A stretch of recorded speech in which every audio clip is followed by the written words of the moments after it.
have 10 million tons of drugs, please, Mr. Drug Dealer? And ideally, can you make sure as many Mexican children die as possible? Oh, the mic's on, the camera's on. Duh. Hello and welcome back to another episode of Boys Gone Wild. This is the last one of this week. Gonna take a little break this weekend. It's been a good week. I've had a fine week. I've been having I've been having weird dreams. Last night I dreamed that I was just in the queue in Subway, and I was in the queue in Subway with the entire cast of Dawson's Creek. And the thing is, I've never seen Dawson's Creek. I don't even know what the cast looks like. I'm pretty sure Tom Cruise's ex-wife's in it. That's all I know. But I knew then. I was like, oh my god, it's the cast of Dawson's Creek, even though I've never seen the show. But I got starstruck because there's a lot of them. I don't even know if there is, but there was in my dream. But that's zany and fun, isn't it? I think I want to bring back random humour. You know, when it's just like the whole point of the joke is like, that's a weird thing to say. That's so random. What? The cast of Dawson's Creek? That's bloody random. That's not normal. I'm not sure. Is random humour just an age thing, or was it a cultural thing? Because when I was like 9 years old, big into random humour. There was a phase with me and my friends back at school. One of us would just be like, bananas. And people would be like, that is literally so random. That's like the most random. Look, honestly, go check out Horatio. He's like the most random kid ever. He'll do anything. And I was just like, watermelon. It makes no sense. We won't even talk about watermelon. So that's like literally like the most random thing I've ever seen in my life. Go on, say something else. Jars. Glass jars. I don't say any glass jars. So yeah, I don't know if that was a moment in time, or if that is just what all of us are like at that age. Well, it must have been. I doubt kids in like the medieval ages were going like, pigsty. We're not in a pigsty. That's so random. I think it's probably quite a new. It probably came in with postmodernism and creation of irony. Surely, yeah. It's been a good few weeks. I think it's hard to know when this whole shit's gonna end. But the only thing I do know is that comedians and clowns will be the last people that they let out, because there's talk of letting certain other groups out. And obviously, when this all started, the government were like, right, everyone stay inside except key workers. I'm talking doctors, nurses, news agents, delivery men, or women. Perfect. But I'm sure after this they'll start letting back kind of, bankers and people working in the financial sector, and then the bankers will want prostitutes. They'll need those to keep going. So Boris will come out and say like, right, all prosies, out you get. We need you back in. The bankers are feeling very lonely and untouched, so we need some prostitutes. Yeah, even you, Doris babe. Get your waps out, love. We need you. Your country needs you. And then they'll realise they have nothing in common with the prostitutes, so we'll have to get drug dealers out. Right, all coke dealers out now. And comedians will be like, when are we coming out? It's like, sorry, it's just not safe. It's just not safe at the moment. We need you and everyone else to stay. Only key workers. And also, can you guys stop shouting jokes out of the window? Because it's really a massive turn off for bankers who can't get hard on without having to focus. So if you guys will have to, you won't be able to open your windows if you carry on shouting out material out of your windows. Because it's been pretty humbling. It's been quite a humbling experience.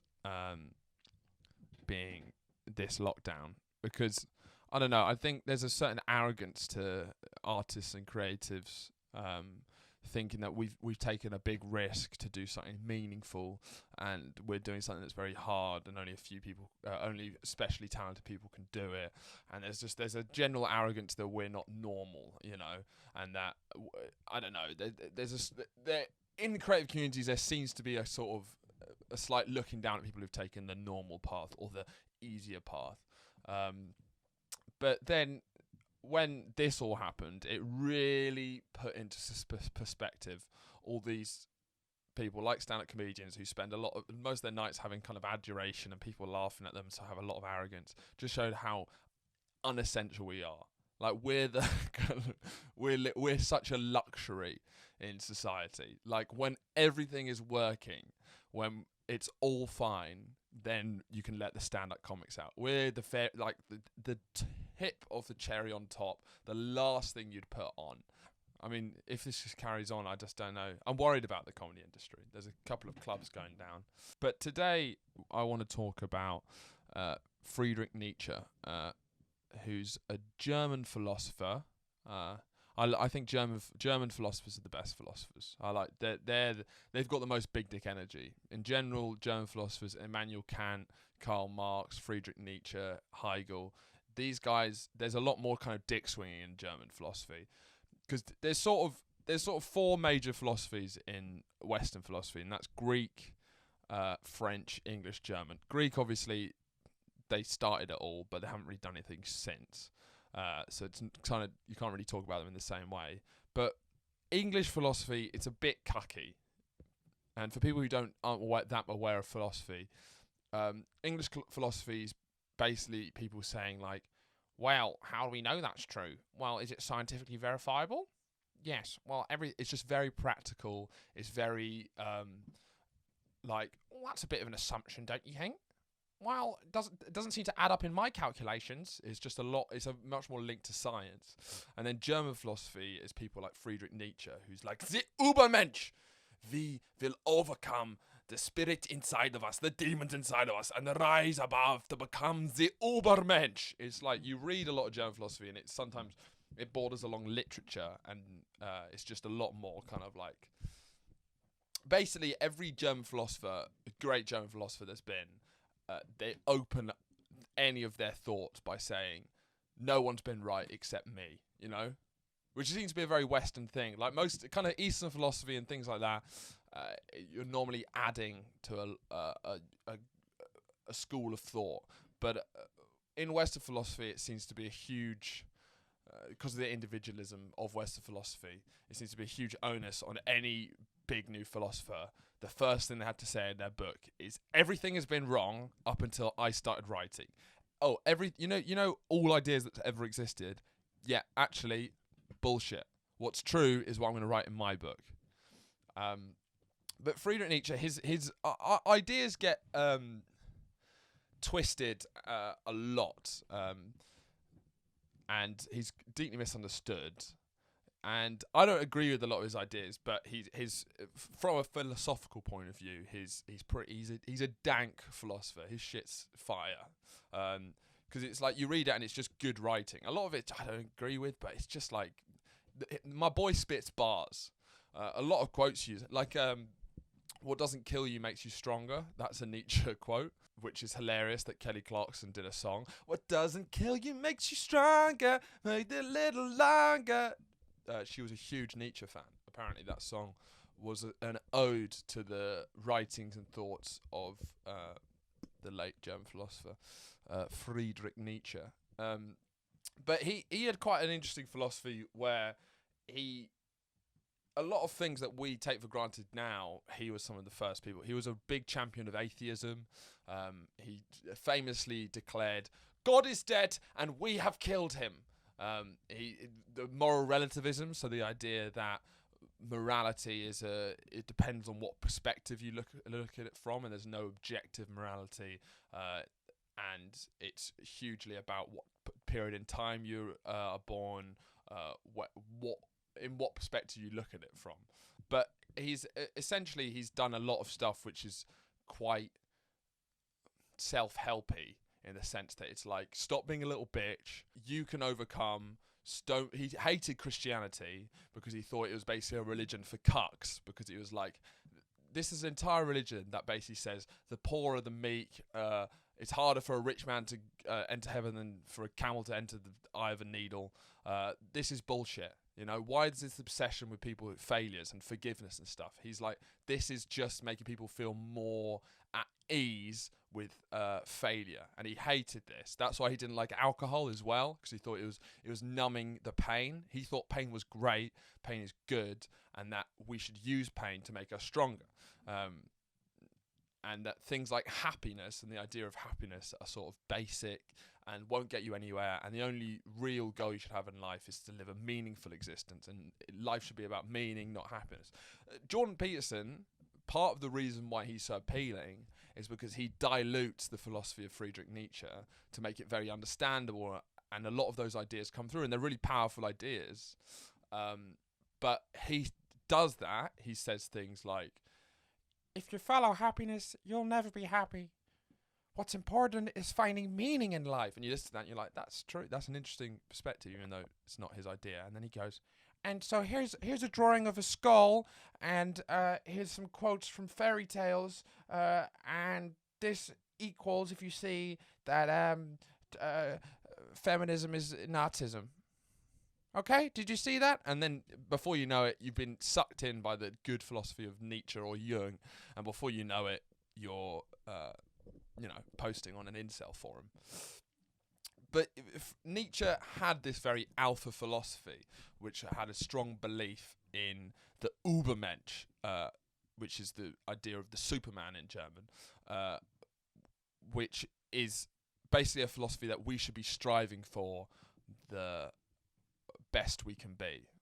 You know, that's a very basic way of looking at it, but his idea that Übermensch is someone who has aesthetic freedom, so can view art independently, has his own thoughts, breaks away from the herd, and it's a very individual philosophy about the power of will. And he thinks that things like envy, he has a lot of very original think. Like, he thinks things like envy are an incredibly powerful tool for good. He thinks that envy comes from a position of someone having what you want, and that should drive you for you to get what you want. So he thinks, and no philosopher in history has ever focused so much on the emotion envy. He thinks it's really important, and it's not necessarily a bad thing. So there are good things you could take from Nietzsche, mainly that not all pain is bad, and that we should embrace pain, and that we should use it to make us stronger. What doesn't kill you makes you stronger. But what's funny is he has all these things like, Übermensch, God is dot, and we have killed him. But then his actual life, he was basically a massive incel. He was very bad at speaking to women, had a lot of heartbreak, had no real. His books did not sell well at all during his life. He got syphilis, which eventually killed him. And it's interesting that he managed to not his philosophy was so against things like self-pity, when so much shit happened to him that was seen to be so tragic. Because he was like an old incel, because an example, he gets super friend-zoned as well. He seems to be like the opposite of his philosophy in real life. Like him and his best friend, two of his best friends, one was a woman, one was a guy, were like traveling around Europe. You know, back in the day, that's what you did. You just, travel around Central Europe. And he was madly in love with the girl, desperately in love with her. And then she did not feel the same about him and fell in love with the best friend. And then those two ran off and left him with syphilis that he got from a prostitute, because he can't get any sex. So he would definitely be on the forums today, the incel forums. And I've been a bit obsessed with incels, to be honest. I'm a huge... it's so funny that they're such a strange new group, because they're basically the new terrorists. It's weird, but who knew that the progression of terrorists would go from, IRA, who wanted United Ireland, the Islamic State, who wanted the complete destruction of Western civilization, and then incels, who just wanted to come in something that's not plastic. I might do a whole episode on incels, but I'm running out of time now. But I'll leave with the kind of key story about Nietzsche, because he might have had the cuntiest sister who's ever existed. yeah, his sister might win the award for cuntiest sister of all time. Basically, in Nietzschean fashion, Nietzsche had syphilis and it was starting to rot his brain, so he was starting to lose his mind in general. And one day, out in a city, I think maybe it was Leipzig, it was one of those Central European cities, he saw a horse with a broken leg dying in the street, like a horse from a carriage, and he ran out to try and save this horse, and it died in his arms. And the feeling of this, the emotional power of this horse dying and the fact he couldn't save it or whatever was so powerful that he literally went insane. And when I say he literally went insane, I mean like old school cartoon insane. If you look at any pictures of him, his eyes are like crossed. He's like, like it's not, it doesn't seem like people go insane like that anymore. Like there's a lot of mental health problems, but it seems like insane people now, it's kind of far more understandable, and it's normally related to a lot of disorders. But it seemed back then you could just be like you could just be normal, and then like someone smacks you in the head with a baseball bat and you just go like it was insanity back then. Seems to be a different beast. But he goes insane, proper cross-eyed, cartoon insane, and then his sister takes care of him because he was insane for the last 7 years of his life, could barely speak, and she set him up in her house and then started basically setting him up as a a tourist attraction, because his ideas were gaining some sort of prominence, and would charge people to come look at her mental brother, which is pretty awful. Just being like, yeah, he's fucking, look how mental he is. Friedrich, hello. So you can't hear a thing. He's bloody mental. Yeah, that'll be £5. Cheers, mate. Yeah. No, look, genuinely, Friedrich, the house is on fire. Look, he freaks out. Oh, yeah. Not only did she do that, she also then took his ideas, changed them to fit her anti-Semitism and Nazism, and then rebranded them to fit the growing Nazism of the time. So his ideas were incredibly fueled a lot of Hitler's ideas and Nazism and anti-Semitism at the time, but that wasn't intended at all. If you read his stuff, it's not at all about Nazism or fascism. But his sister, who bloody hated Jews and loved Germany, took his ideas and turned them into Nazism. So yeah, I think if you could think of a cuntier sister than that, please comment down below. But yeah, that's been Friedrich Nietzsche. I'm going to take 2 days off now, have a weekend. But if you guys have anything you'd like to see from next week, please do comment down below. If you guys like, because philosophy is another big interest of mine. If you guys like the philosophy ones, the history ones, I can do ones about filmmakers. I know a lot about that. Or just do dumb ones. Comment down below, and see you Monday.